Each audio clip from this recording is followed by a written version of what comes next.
دوای وەرگرتنی ڕەزامەندی لە سەرۆکاتی ئەنجومەنی وەزیران و بە پاڵپشتی و ئامانجی لەگەڵ ئەنجومەنی وەزیرانە ژمارەیەک پرۆژەی گرنگ بۆ چاکردنەوەی ڕێگاوبانەکانی هەرێمی کوردستان ڕائگەیەنێت کە کۆی تێچووی ئەم پرۆژانە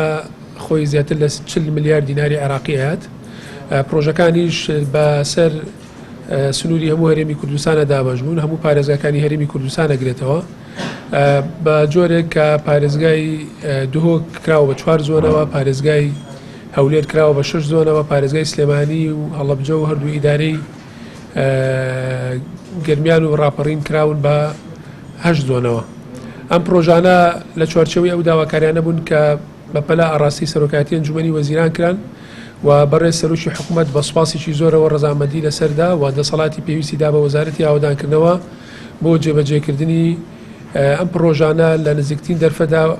بۆ ئەوەی پێشوەرزی بارانبارین دەستکرێت بە چاکردنەوەی ئەو ڕێگاوبانانە و لە وەرزی زستانی داهاتووە هاوڵاتیانی هەرێمی کوردستان تووشی گیر و گرفتی هاتوچۆ نەبن و